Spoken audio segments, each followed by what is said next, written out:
नमस्कार, आप सभी का स्वागत है बिंद भारत में। मैं हूं आपके साथ साक्षी गुप्ता। आइए बढ़ते हैं कुछ खास खबरों के साथ। अवधेश प्रताप सिंह विश्वविद्यालय रीवा में कई अनियमितताओं का आरोप लगाकर एनएसयूआई द्वारा घेराव एवं जंगी प्रदर्शन किया गया। खबर रीवा से ही, जहां एनएसयूआई जिला अध्यक्ष पंकज उपाध्याय के नेतृत्व में अवधेश प्रताप सिंह विश्वविद्यालय रीवा में एनएसयूआई द्वारा विश्वविद्यालय प्रबंधन पर कई आरोप लगाए गए व जंगी प्रदर्शन किया गया एवं आरोप लगाए गए कि पीएचडी प्रवेश परीक्षा में केवल वही लोग पास हुए हैं जो बीजेपी नेताओं के करीब ही हैं व 90% से ज़्यादा छात्र छात्राओं को पीएचडी के प्रवेश परीक्षा में फेल किया गया है, क्योंकि उनका कोई जुगाड़ नहीं था। पास सिर्फ उनको किया गया है जो बीजेपी नेताओं का जिंदाबाद का नारा लगाते थे, जो प्रोफेसरों और कुलपति महोदय के रिश्तेदार व करीबी हैं। पीएचडी प्रवेश परीक्षा में हुए कथित धांधली की निष्पक्ष व पारदर्शी जांच कर दोषियों के विरुद्ध कड़ी कार्रवाई की जाए। साथ ही यह भी मांग की गई कि संबल मेधावी व स्कॉलरशिप योजना के अंतर्गत आने वाले विद्यार्थियों से विश्वविद्यालय प्रशासन द्वारा यह बोलकर फीस ली जाती है कि सत्र के आखिर में आपकी फीस स्कॉलरशिप के माध्यम से वापस दे दी जाएगी, लेकिन विगत कई सालों से फीस वापस नहीं हुई। अतः ली गई फीस को शीघ्र वापस किया जाए।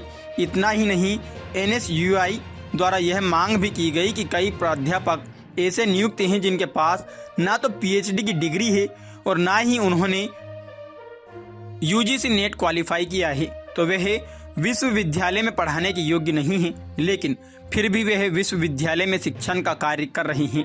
ऐसे में उन्हीं प्राध्यापकों की नियुक्ति की जाए जिनके पास पीएचडी या यूजीसी नेट की योग्यता है और अयोग्य नियुक्तियों की जांच कर सुधारात्मक कदम उठाए जाएं। एनएसयूआई जिला अध्यक्ष पंकज उपाध्याय द्वारा यह भी बताया गया कि जब एनएसयूआई कार्यकर्ता विश्वविद्यालय का घेराव करने जा रहे थे, तब विश्वविद्यालय प्रशासन ने पुलिस के माध्यम से छात्रों को परिसर तक पहुंचने से पहले ही उन्हें रोक दिया गया। वह प्रदर्शन को रोकने के दौरान छात्रों पर वाटर कैनन व लाठीचार्ज किया गया और साथ ही सैकड़ों साथियों की गिरफ्तारी भी की गई। एनएसयूआई ने कहा कि यह आवाज़ इतने में रुकने वाली नहीं है।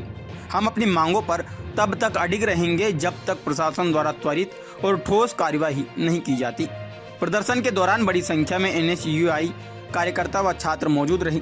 देखिए हमारे संवाददाता इजराइल खान की ये रिपोर्ट। अवधेश प्रताप सिंह विश्वविद्यालय का विगत कुछ हफ्तों पहले पीएचडी एंट्रेंस एग्जाम का परीक्षा परिणाम घोषित किया गया है। उसमें क्या किया गया है, जो बीजेपी नेताओं के करीबी लोग हैं, जो डिप्टी सीएम जी का जिंदाबाद बोलने का काम करते हैं, उनको सबसे ज्यादा पास किया गया है और 90% से ज्यादा छात्र छात्राओं को फेल करने का काम विश्वविद्यालय द्वारा किया गया है। जो वहाँ के कुलपति महोदय हैं, ज्यादातर तो वो जबलपुर घूमते रहते हैं। उनका जो घर है कि जबलपुर में रहते हैं, पहली बात यहाँ रहना उनका ज्यादा होता नहीं है। उसके बाद जो वहाँ पे पास होने वालों की लोगों की संख्या है, वहाँ पे सिर्फ जो डिप्टी सीएम के साथ हैं, जो कुलपति जी के रिश्तेदार हैं, जो बीजेपी नेता के रिश्तेदार हैं, उनको पास करके बेहतरीन पास किया गया है और बाकी जो सामान्य परिवार के छात्र थे उन्हें घर बैठाने का काम किया गया है। लेकिन आज एनएसयूआई के नेतृत्व में एक बड़ा प्रदर्शन किया गया, विश्वविद्यालय का घेराव किया गया।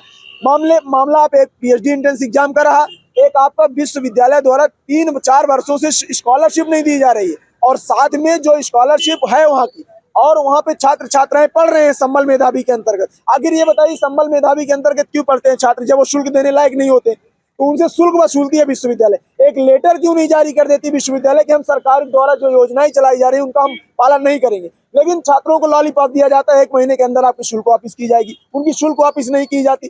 कोई भी भर्ती जब निकलती है विश्वविद्यालय में तो चुपचाप जो नेताओं के करीबी होते हैं, बीजेपी नेताओं के, उनको भर्ती कर लिया जाता है। कोई किसी प्रकार से पेपर में एक न्यूज तक नहीं निकलती है, कोई भी पेपर में कटिंग नहीं निकलती है कि आज इसकी भर्ती है तो कोई इंटरव्यू दे सके। वहाँ वैकेंसी निकली और बीजेपी नेताओं के करीबी एक प्रोफेसर के बेटे बेटियां भर्ती हो जाते हैं, पता नहीं चलता। इस प्रकार से विश्वविद्यालय में घोटाला किया जाता है। 8-8 महीने से 2-2 सालों से रिजल्ट नहीं घोषित किया जा रहा कोर्सों से। इन्हीं सभी मामलों को लेकर मेन मामला था हमारा पीएचडी एंट्रेंस एग्जाम के परीक्षा परिणाम में धांधली का। जब तक उसकी जांच नहीं की जाएगी और जांच के साथ जब तक कुलपति महोदय जी जवाब नहीं देंगे और दोबारा परीक्षा कराने का निर्णय नहीं लेंगे, तब तक एनएसयूआई अपना योगदान रखेगी। आज पुलिस द्वारा हमें रोकने का प्रयास किया गया है, वाटर कैनन का प्रयोग किया गया है और साथ में बैरिकेडिंग लगाई गई। हमें जैसे हम अपराधी हैं, हम डरने वाले नहीं हैं, हम राहुल गांधी के बब्बर शेर हैं। आज हम इस लड़ाई को लड़े हैं पे परीक्षा छोड़, गद्दी छोड़ और साथ में वोट चोर गद्दी छोड़ जैसे ये लोग बैठे हुए हैं गद्दी में, इनके खिलाफ ही हम एनएसयूआई मोर्चा खोल चुके हैं। आज बड़ा प्रदर्शन किया, लाठीचार्ज हुई है, लेकिन हम डरने वाले नहीं हैं। 40 से 50 लोगों की गिरफ्तारी की गई है। हजारों साथी थे जो घेराव के लिए वहां जा रहे थे, कुलपति महोदय से बात करना चाह रहे थे, लेकिन पुलिस प्रशासन ने हमें रोका है। कुछ लोगों को चोट भी आई है लाठी से। कुछ लोगों को चोट भी आई है, वहां पे कई भगदड़ मची है, पुलिस ने लाठीचार्ज का प्रयोग किया तो भगदड़ मची, तब छात्रों के ऊपर वाटर कैनन छोड़ा गया, कुछ गिरे भी हैं, चोट भी लगी है। अभी उनकी जानकारी आ रही है, धीरे धीरे बहुत से छात्रों को दौड़ाया गया है। तो हम ये इसकी कड़ी निंदा करते हैं। निश्चित रूप से बीजेपी के शासनकाल में जिस तरह से छात्रों के ऊपर ये आतंकवादी बनाकर लाठीचार्ज किया जाता है, बर्दाश्त के बाहर है। एनएसयूआई फिर बड़ा प्रदर्शन जल्दी करेगी। पंकज उपाध्याय, जिला अध्यक्ष एनएसयूआई रीवा।